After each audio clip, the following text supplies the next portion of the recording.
This is the Living Vertizontal podcast, brought to you by The Church at Riverstone, a fellowship of the Church of the Nazarene in Madera, California. Our episode today examines Matthew 27:27-44, where we read the accounts of Jesus being mocked and hung on the cross. Together, we will be discussing the importance of listening first.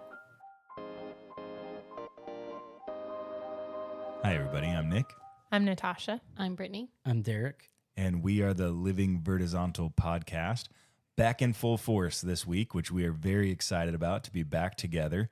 And just really quick as a recap, last week, Natasha and I focused on Jesus' time with Pilate before being sent to death, which was found in Matthew chapter 27, verses 11 through 26. And together with that, we discussed listening for the Spirit's voice, even in unlikely places, as we follow obediently after Jesus. This week, we're going to continue this, the story of Jesus's ultimate crucifixion by first looking at him being mocked by the soldiers and then being hung on the cross, found in Matthew 27, verses 27 through 44. And I believe today we have Natasha reading for us. So, Natasha, would you read Matthew 27, verse 27 through 44? Yes.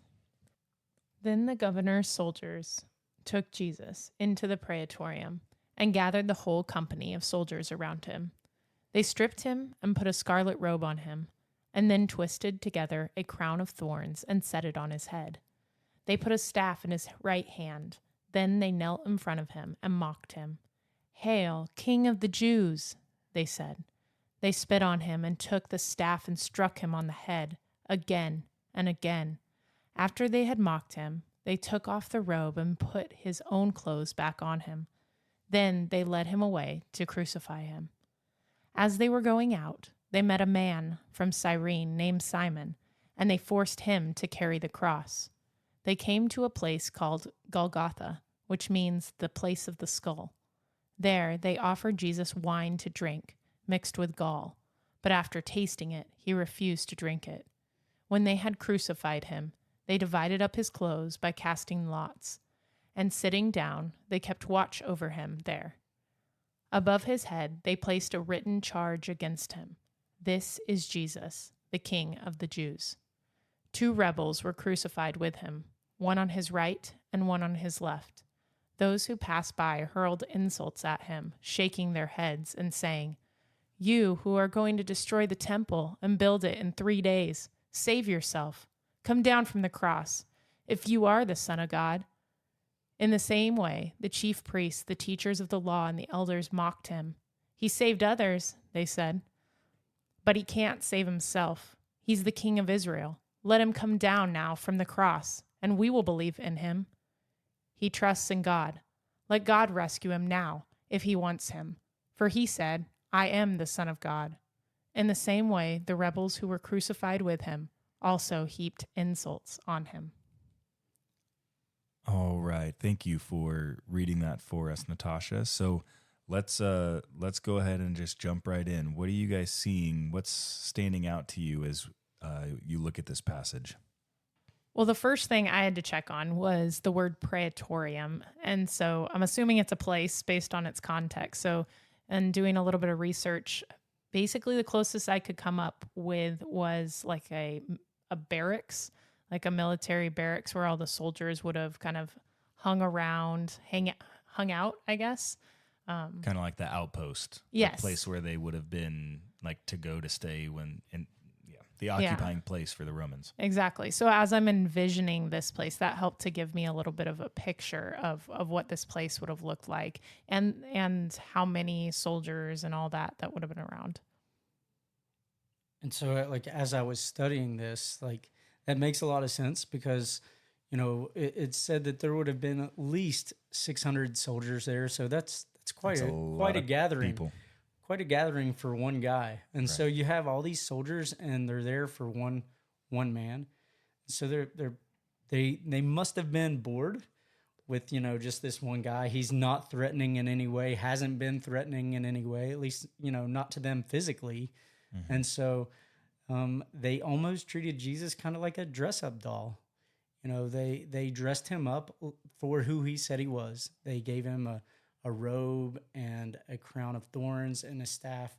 And it's as if they treated Jesus like he's just this doll for their entertainment.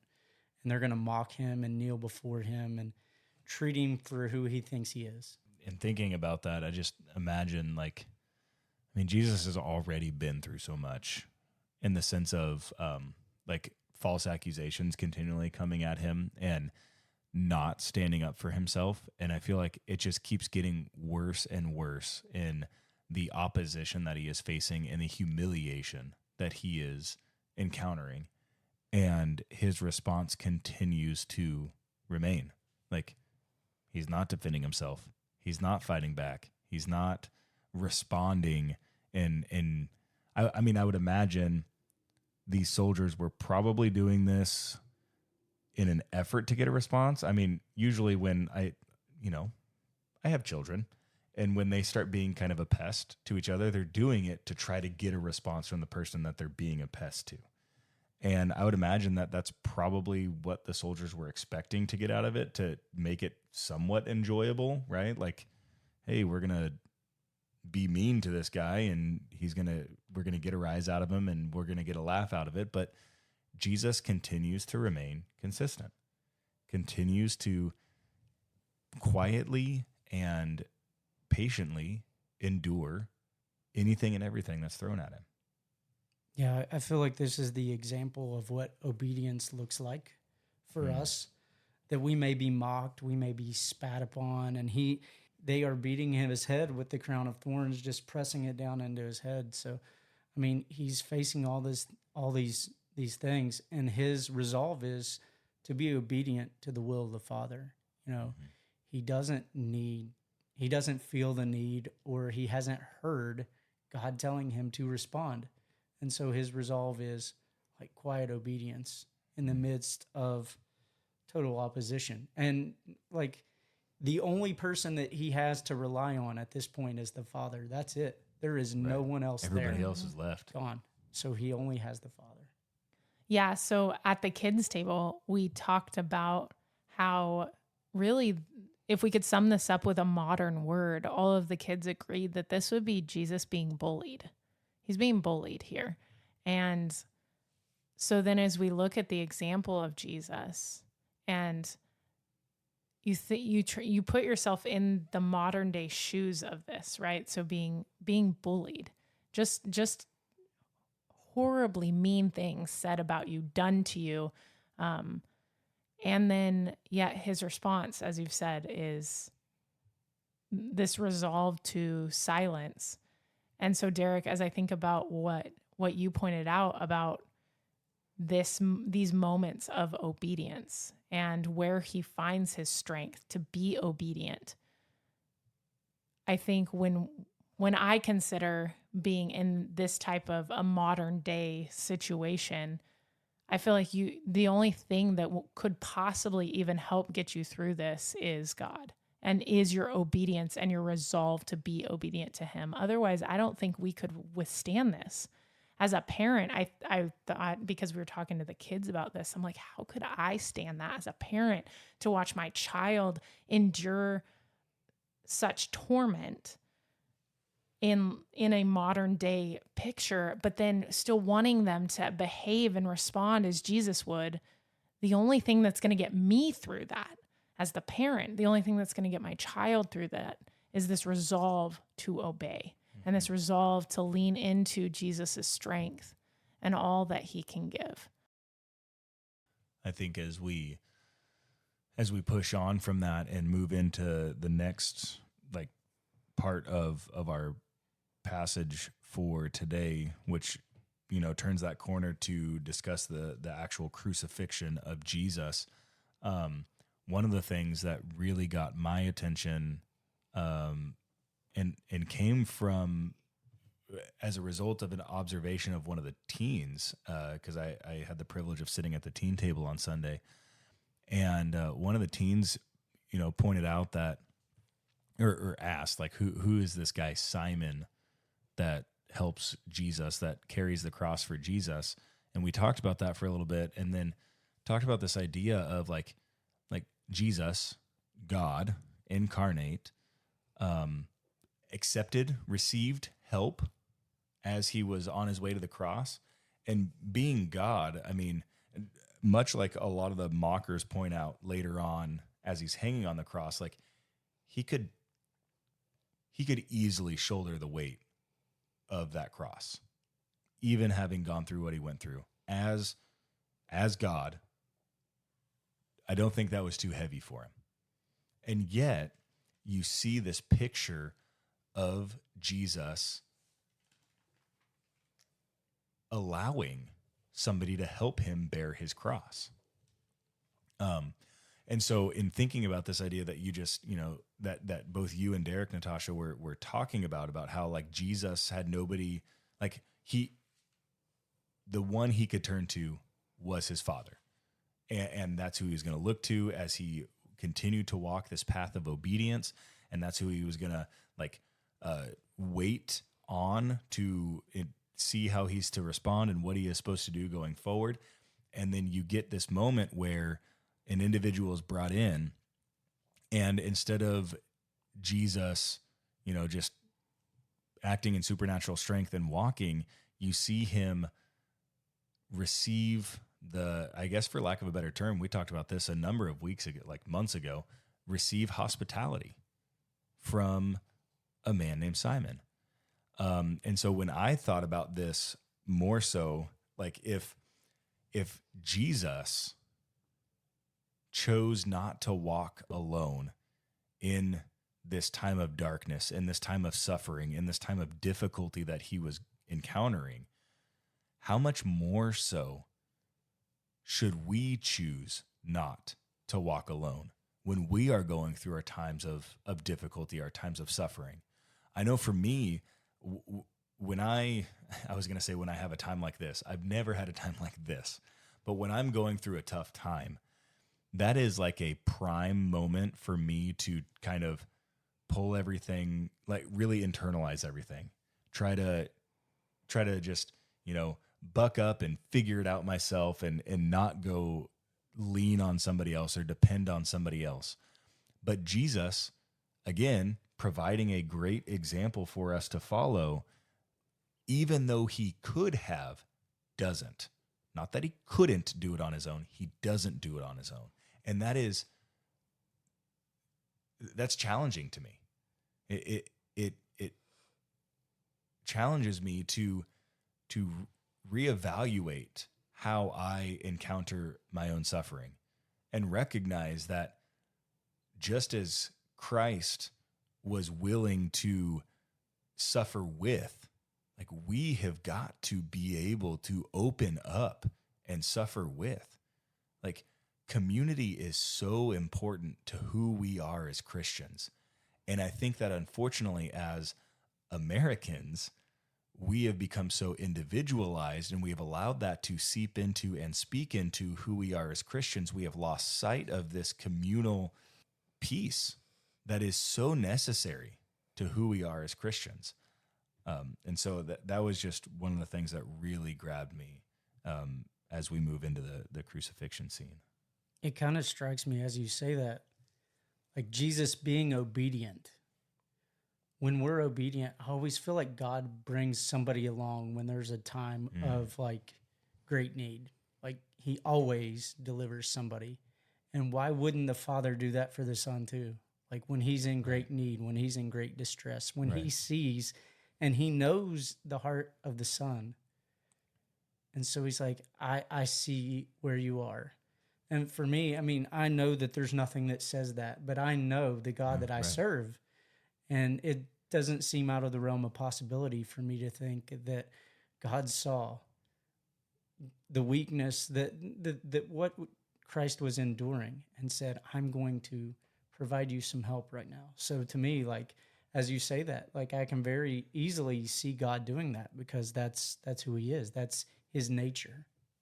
It's a beautiful picture of the blessing of the church. Mm-hmm. And I don't think, going back to your point, Nick, about the individualization that our culture has kind of created, Mm-hmm. we miss out on those aspects of the church, like bearing one another's burdens. But we read all about it in the New Testament church. Mm-hmm. And so I think it's a good callback, a good reminder to share our burdens with others, because it becomes both a blessing to us as the sharer, and it also becomes an avenue of blessing for those around you as they're able to journey with you, watch God work in the midst of, Mm-hmm. participate in the hospitality that may or may not need to be extended into the situation. But I think it's just such a beautiful picture of the church. Mm-hmm. Yeah, and I think about to share our burdens with others, but also be willing to accept, Simon was forced to carry the cross, but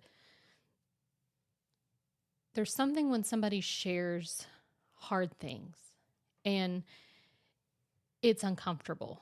It can be uncomfortable for the person who's in that moment and getting that, information and that hard stuff. It sometimes can be really uncomfortable. And I think our nature is to shy away from the uncomfortable and say, well, you know what? It's going to be better. It's going to be okay. And sometimes it's not. And I think a lot of times people just want to be heard.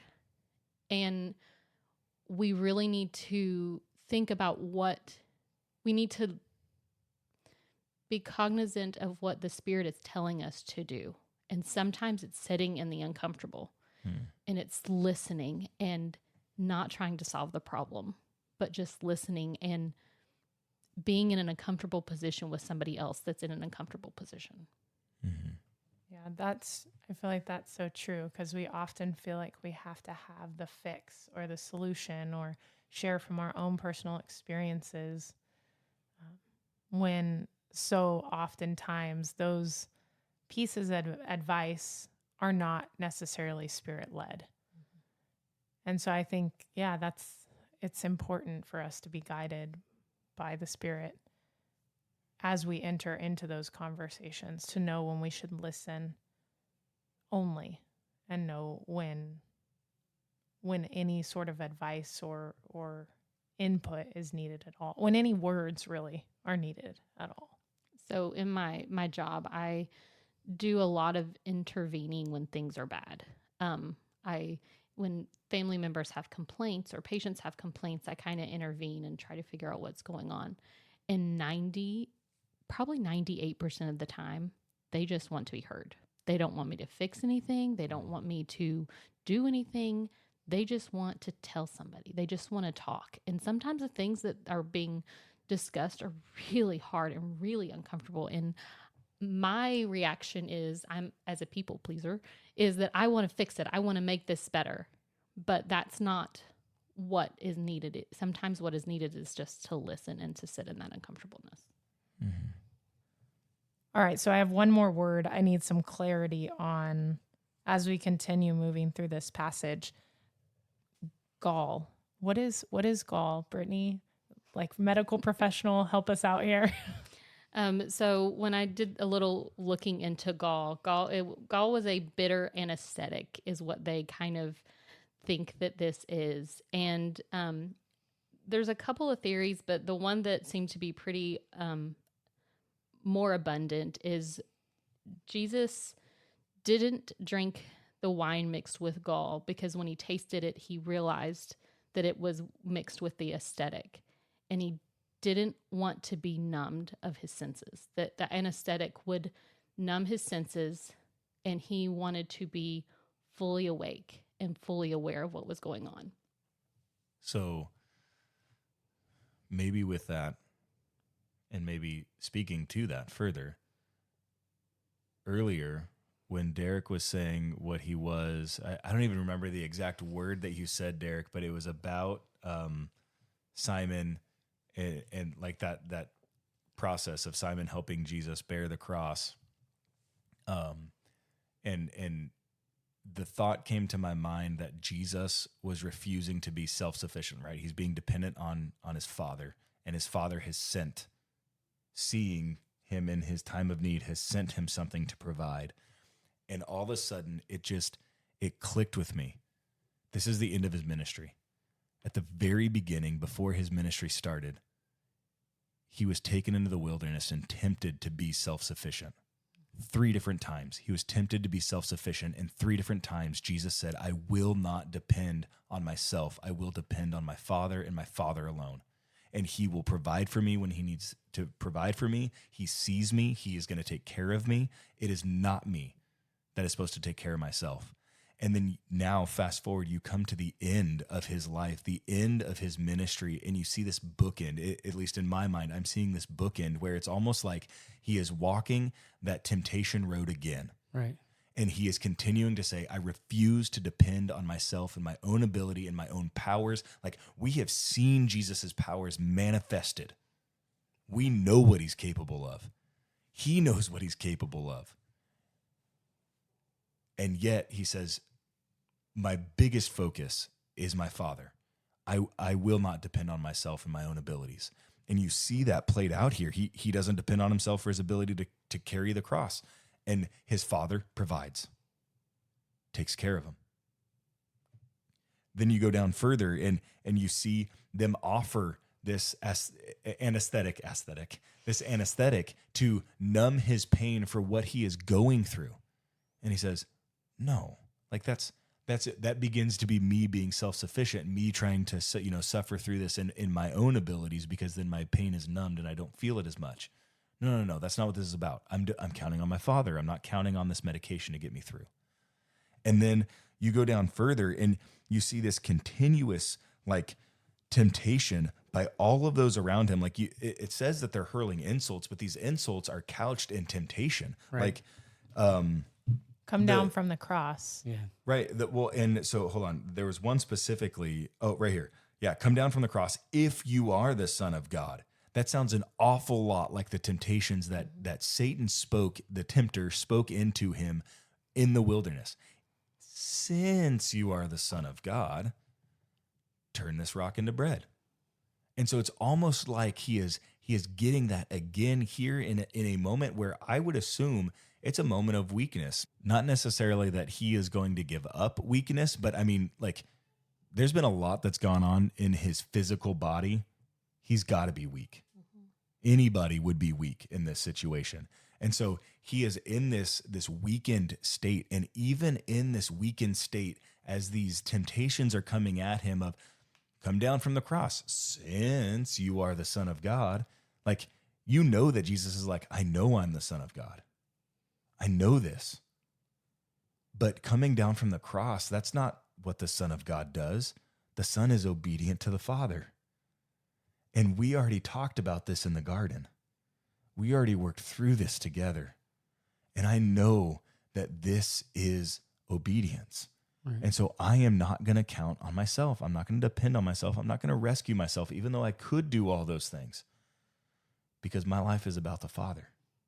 And they're asking him to essentially perform another miracle, because they said he saved others, but he can't save himself. And if you come down off the cross, then we will believe in you. And Right. they're asking for another miracle. And he's already told them, it won't matter how many miracles I perform. No. It's not going to change your heart, because you just don't believe. I could do a miracle after miracle, and they're asking for another one. But he is still that, as you pointed out, that's what came to my mind. It's a wilderness experience before him again, where they're just trying to get him to, it's like Satan's last ditch effort. Yep.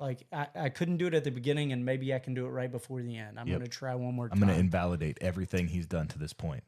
And so it's just, it's quite a way to bookend. But there is one thing that I just want to call back, before, we end this time together, is where the soldiers, they sat down and kept watch over him, which they had been so good at following customary tradition up to this point. What would be expected of a Roman soldier with a crucifixion? But you guys pointed it out last week about the Holy Spirit moving. And for me, I feel like this is another time where the Holy Spirit's moving. We already know that God's working within the Son. Like we see how the Father is making things, making a way for Jesus. But in this, like I still see the Holy Spirit making a way, even for those who are in the very act of taking his life. And so, I mean, it really is a beautiful picture of what God desires his church to be. You know, we see this. Jesus has given us this great example of what the church should be. He's told us what our heart should look like, what obedience should look like. And this is, hey, I'm dying, and this is what my death shouldn't be in vain. This is what it should look like. It should look like my Father sending an advocate, because it's going to be better than me being here. And so the advocate seems like he's already at work in the heart of these soldiers who would typically flee. You know, we've done our part. He can't They'd go hang anywhere. him on a cross and then walk away. He can't go anywhere. And there is something about Jesus that is holding their attention. And in the midst of being mocked, being beaten, being spit on, being tempted, like he's still at work in the midst of all of that. And he has to say very little to accomplish very much. Right. I think in that statement of accomplishing very much, something that stuck out to me when I was reading this passage before Sunday, in preparation for Sunday, was in verse 43. It says, he trusts in God.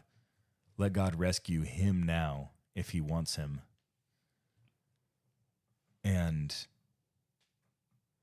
I read that and I was like, he does trust in his Father, right? We've established that. And the Father was saving who he wanted to save. Every single one of those people doing that. In the Father, like we're only talking about this from Jesus' perspective, because I mean, he's the one that we can kind of comprehend because of the humanity piece, but like we can't really comprehend the Father. But by the Father leaving his Son on the cross, he was rescuing exactly who he wanted to rescue, because that's what it cost. The salvation of the people standing there, the salvation of the people who had long been gone, the salvation of the people who were still going to be coming, depended on him being left there. And salvation for Jesus would have short-circuited his work and salvation for everyone. And that just, that got me, those specific words. Let God rescue him now if he wants him. Oh, I can tell you he wanted him. But he also wanted us. And thank you, Jesus, that is the case. I shared this on Sunday, but, you know, from Gethsemane on, Jesus just, it feels like for me this shift, and we've talked about it in prior weeks, of obedience. And it truly is. I mean, it's the greatest example of what love is, because like if we love God, we're going to be obedient. Mm-hmm. There is no greater example of love. Not just because we say, oh, well, he died for us, but it's not just his love for us. And that's something that I think like I've like come to realize more over the past few weeks as we've been going through this. Like it is the greatest example of love, but that love isn't just for me. That love is for the Father, and he is living that out. Mm-hmm. And, you know, I shared a little on Sunday that I am a person who loves to talk. sometimes that's a good thing, and sometimes that's a really bad thing. And Jesus, throughout his ministry, had no problem talking. But when it was time to be quiet, he was able to be quiet. And so for me, I have no problem talking. But Jesus, I need help to know more when I need to stop talking and be okay with not talking, be okay with quiet. Because sometimes being obedient means not saying anything. If he were to maybe have attempted to defend himself, it probably doesn't look the same to those who are gathered around. Right. I have to wonder if the way that Jesus portrayed who he is before those soldiers as they were parading him around like a doll didn't make a difference after he hung on the cross. Because if he sits there and starts to defend who he is and the way they're treating him, maybe they do treat it like any other crucifixion. But he doesn't. He only says what the Father wants him to say. And when it matters the most, the way he is living is saying all that needs to be said. And Right. they are sitting there.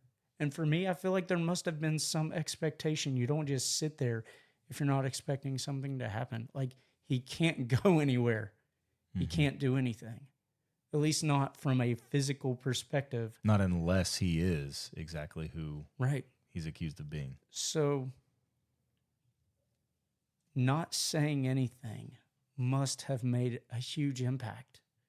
And who knows how long he was there before them in the praetorium. Derek, when you said that, sometimes the answer is to not to say anything. And I feel like a lot of times that is the answer. Majority of the time, I feel like, and for me specifically, that when I'm at a cross of what I need to do, most of the time it's don't say a word. I just feel like we've been trained to always feel like we have to have a response. Like, as believers, we've been trained to always have a response. And for me, this week, I think Jesus is saying, let me be the response.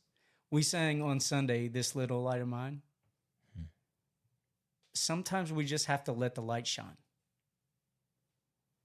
Like, we don't always have to say everything that makes the light work. Just let the light shine.